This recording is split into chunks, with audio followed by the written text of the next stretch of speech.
Have you ever ordered a print just to have it shipped to you and look totally different than the photo you edited on your computer? Or even, don't you hate it when you take a photo that you've edited, you spent so much time on it, you send it to your phone and it looks totally just like, what happened to my photo? This is why color accuracy is so important for photographers. So let me give you a couple of tips on how you can actually keep your color accuracy across different mediums. Now, one of the first things you can deal with, and probably one of the biggest culprits to color accuracy, is actually some of the nighttime modes that are written into a lot of operating systems. So what I'm talking about is, I think it's called night shift on Mac OS, and I'm not sure what it's called on Windows, but basically anything in your system, also in iOS, that is changing your screen's color because of the time of day or nighttime or to help you wind down.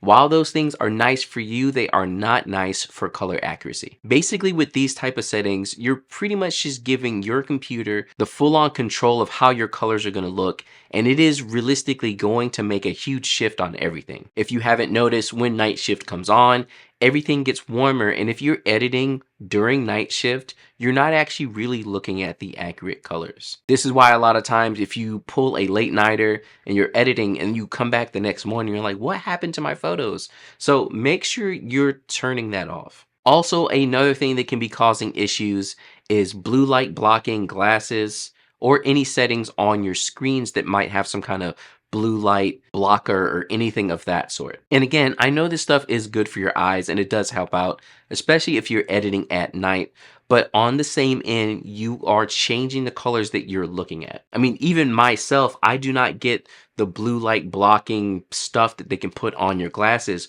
for that exact reason. And I think it's gotten better over the years, but especially when it first started, you could clearly tell the difference that the blue was gone.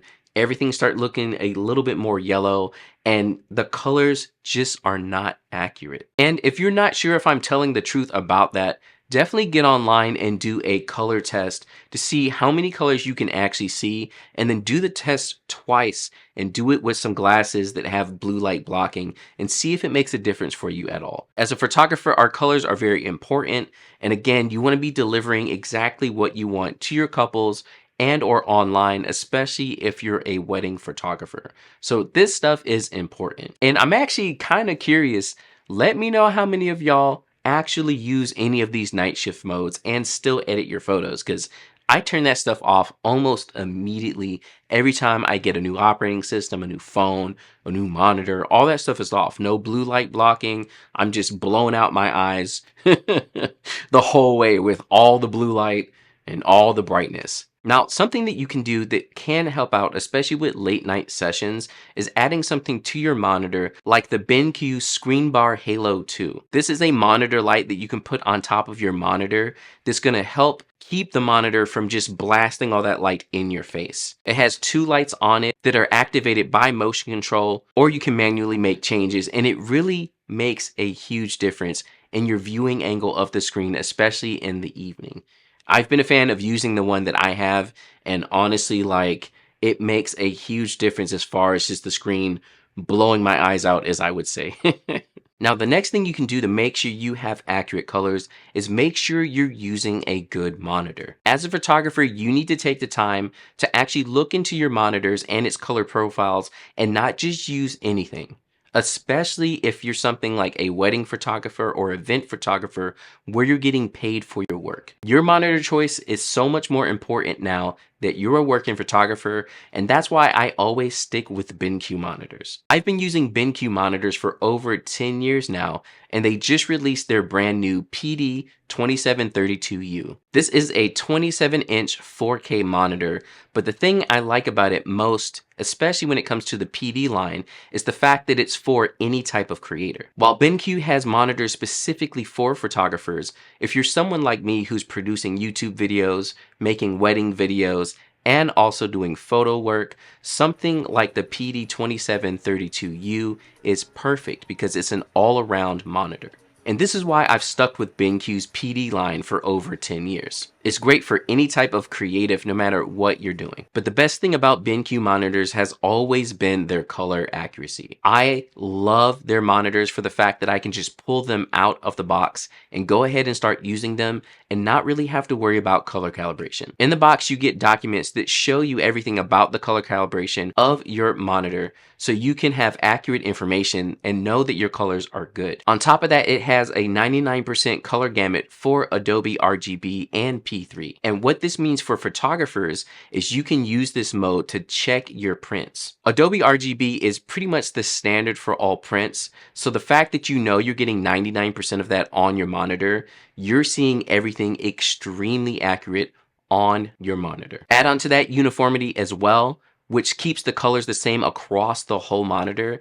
And you know, no matter where you're sitting at and how you're viewing your monitor, that you're getting the best color accuracy there is on the market, honestly. And I do say that kind of biasly. Like I said, I've used BenQ monitors for over 10 years now, but I have never been disappointed as a wedding photographer. Aside from the colors of this monitor also, I just love everything about this monitor. It has quick and easy connectivity in the back.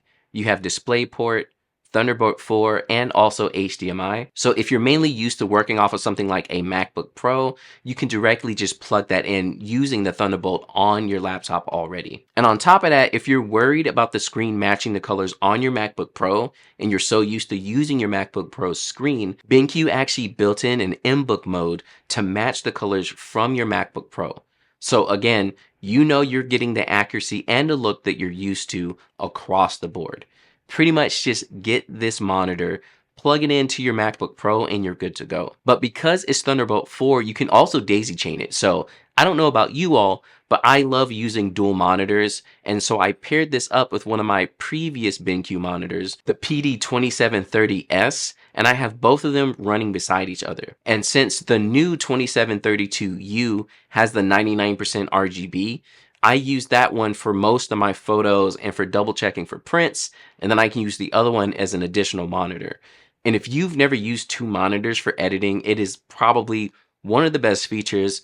I love being able to select multiple photos and just make sure the overall color palette of my photos is matching. This monitor also is powering your MacBook Pro, so again, you can just plug it in, know that you have power on the laptop, and getting great color accuracy. And the fact that it's VESA mountable as well, I can put this on any monitor arm that I want to and get a nice clean look on my desk as well. So if you're in the market for a beautifully color accurate monitor, definitely check out the PD2732U. I have a link in the description below where you can pick it up, and other BenQ products like the Screen Bar Halo 2. So having a nice, beautiful, color accurate monitor is the second and most important thing when it comes to getting accurate prints as well. And again, I can't understate to you all how important it is to have a monitor that actually is color accurate, because if you don't, that's going to lead to a lot of issues across the board. So another question for you all, let me know if you're using Adobe RGB or sRGB while you're editing, which one you like, which one is better to you, and why you're using it for. Leave that in the comments below. Now, the last and most important thing to do to make sure you're getting color accurate prints is actually soft proof your photos inside of Lightroom Classic. Soft proofing is a great way to actually check what your photos are going to look like on the print and paper type from your printing company. Soft proofing is built directly inside of Lightroom Classic, and it's super easy to use. When you're in Lightroom Classic and you're looking at your photos, you go into develop mode, and when you're developing your photo, you press S. This will put you in soft proofing mode. Again, this is used for double checking your photos and how they're going to look at print. In the top right corner, you're going to be able to see what profile you're actually using to view your colors in. Generally, it's going to be set to Adobe RGB, and that's why, again, the PD2732U is great, because we're getting 99% color gamut on Adobe RGB. So we're seeing all the colors. You know it's accurate at that point. However, if you want to actually compare it to your actual print house, you can go download their color profiles as well to see what it's going to look like. So for instance, I do a lot of my prints with White House Custom Color, or WHCC, and on their website, I can search for their ICC profiles. Now, these are the profiles that are going to tell me exactly what my photos are going to look like through their prints, and they can actually show me examples of how the prints will look on their paper. So whoever you're printing your photos with, search for their website and put in ICC profiles, Search that on Google and you should be able to find a page kind of like this. Now on this page, not only do they give me some information about what color profiles I should be using, how to calibrate my monitor, and all of that type of stuff to get better results, they also are going to have their actual ICC profiles that I can download. You can see some of these here, and it's different types of paper. We have the deep matte, and we also have luster profiles. So I can download these and actually install them right inside of Lightroom. Once these profiles have been downloaded and installed into Lightroom, you'll see up at the top right when I'm soft proofing, I can actually choose a different profile. So here's that deep matte and also the luster that I downloaded from White House Custom Color.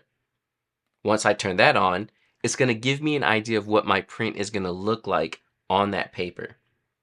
Now, because it's a matte paper, it's looking a little faded out, and I might like that, but if I don't, what I can do at this point is I can actually edit the photo specifically for this proof. Now, generally, if you're going to do that, again, in the top right, what you're going to want to do is create proof copy.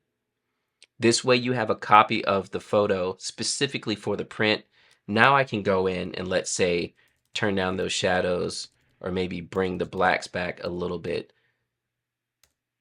knowing that this is how the photo is going to look. Also, at any time, again, I can still change that profile. So soft proofing helps out a huge amount when it comes to making sure what you're going to actually get in the print.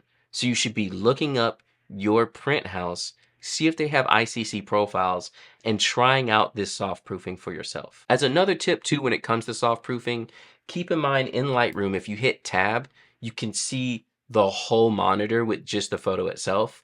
Sometimes I like to get rid of the top and bottom here and just get rid of the sides so I can just see the whole photo on that white backdrop and really see how everything's going to look.